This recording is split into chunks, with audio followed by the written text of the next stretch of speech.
Hi everyone, welcome to MR Learning Circle. I hope everyone is fit and fine and doing good in their lives. So this is the 11th lecture of our microbiology MCQ series.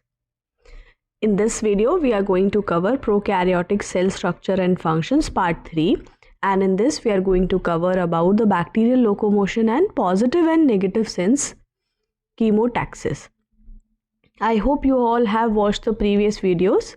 If not, then please do watch it. You will find them very helpful for your upcoming GATE examination.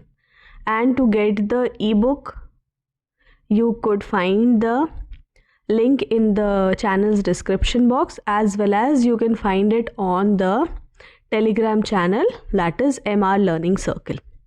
Just type it on the Telegram and you will find the channel and you can get the link from there also. So now let's start with lecture 11. And the first question in bacterial locomotion is: the movement of bacteria toward or away from a chemical stimulus is known as.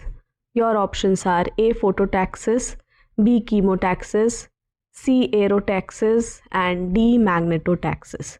So chemical stimulus, that's why option B, chemotaxis, is the correct answer. Question 2. In peritrichously flagellated bacteria such as E. coli, smooth swimming occurs when A. Flagella rotate clockwise, B. Flagella rotate counterclockwise and form a bundle, C. Flagella stop rotating, D. Flagella rotate independently in opposite direction. So the correct answer for this question is option B. Flagella rotate counterclockwise, that is anti-clockwise, and form a bundle. So this counterclockwise rotation, it causes the flagella to bundle and propel the cell forward movement, while clockwise rotation causes the tumble. Okay. So now next question, question 3. The bacterial flagellum is anchored to the cell envelope by A. hook, B. basal body, C. filament, and D. hook. So easy question. The correct answer is B. basal body. Question 4.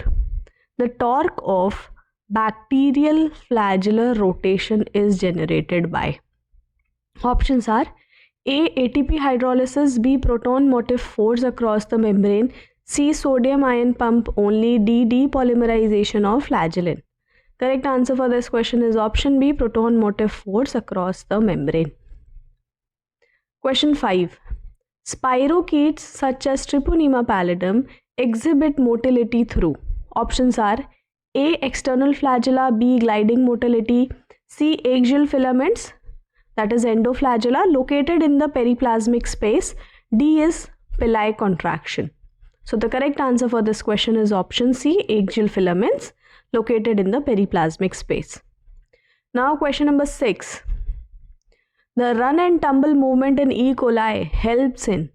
Your options are A. binary fission, B. DNA repair, C. directional navigation in response to stimuli, D. nutrient storage. So correct answer for this question is option C. directional navigation in response to stimuli. Now question number 7. Gliding motility is typically seen in. Options are A. Myxococcus xanthus, B. Bacillus subtilis, C. Escherichia coli, D. Staphylococcus aureus. Correct answer for this question is Myxococcus xanthus. So that is an important question. You can mark it as important. Now, next question is question 8. Which structural component of bacterial flagellum connects a filament to the basal body? Options are A. hook, B. stator, C. L-ring, D. rod. Correct answer for this question is option A. hook. Question 9. In Vibrio alginolyticus, which ion drives flagellar rotation instead of proton? Your options are sodium, option A, option B potassium, option C calcium, and option D magnesium. Important question. Your correct answer for this question is option A, sodium. Mark it as important. Now, question number 10. Which Statement about bacterial motility is false. Options are peritrichous flagella are distributed over the entire cell surface. Correct. Motile bacteria can show phototaxis and magnetotaxis. Correct. Pili are primarily responsible for swimming motility. Okay.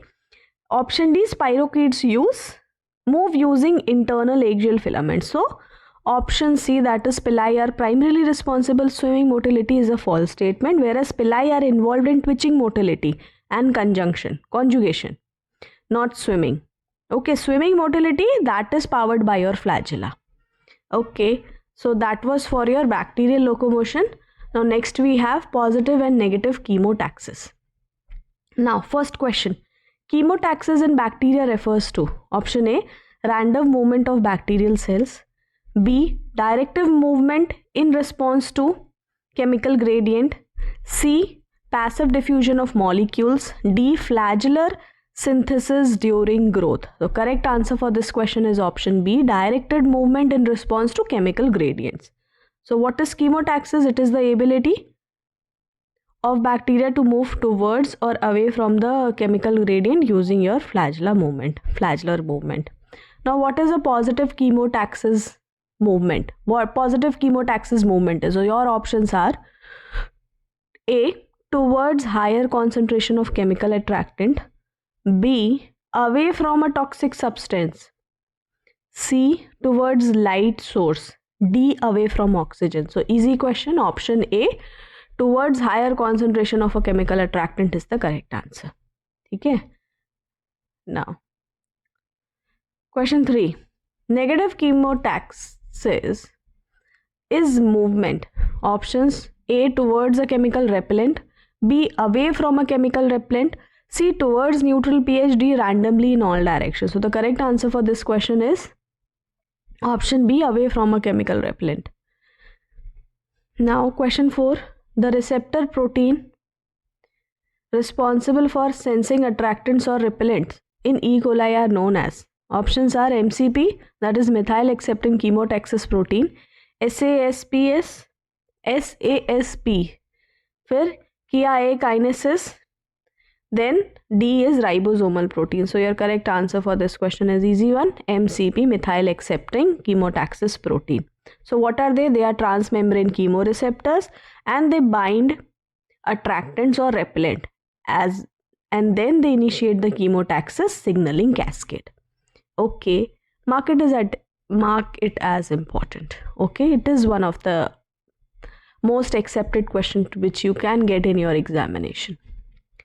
Question 5. In E. coli, when an attractant binds to its MCP receptor, the CHEA kinase becomes. Options are Option A, activated and phosphorylated CHEY, B, inactivated leading to decreased CHEYP levels, C, bound to key Z for degradation, D, cleaved into two inactive parts. So the correct answer for this question is option B. Question number 6. Which of the following statement best describes the role of CHEYP in chemotaxis? Options are A, it activates flagellin synthesis, B, it binds to flagellar motor to induce clockwise rotation and tumbling, C, it increases proton motive force, and D, it mediates positive chemotaxis directly. So the correct answer for this question is option B, it binds to the flagellar motor to induce clockwise rotation and tumbling. Question 7. When bacteria encounter a repellent, which of the following occurs?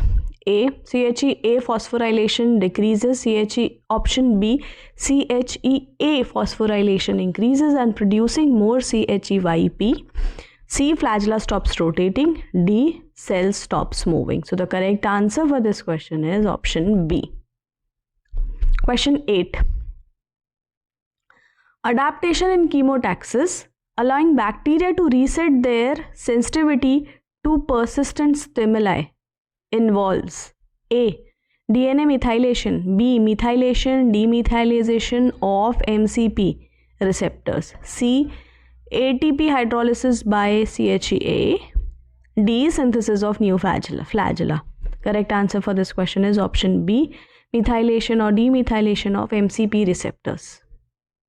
Now question number 9. Which of the following is an example of positive chemotaxis? Options are A. Movement of E. coli towards glucose. B. Movement of Bacillus subtilis away from phenol. C. Movement of cyanobacteria towards light. D. Movement of Pseudomonas away from heavy metal. So the correct answer for this question is option A. Movement of E. coli towards glucose. Now question number 10. In the capillary assay for chemotaxis, a higher bacterial concentration inside the capillary indicates. Options are A. No chemotaxis. B. Positive chemotaxis towards the substance in the capillary. C. Negative chemotaxis away from the substance. D. Cell death. So the correct answer for this question is option B. Positive chemotaxis towards the substance in the capillary. So that was all for lecture 11. I hope you have learned something, and if yes, then please like, comment down below and share it with everyone who needs this lecture. Thank you for watching.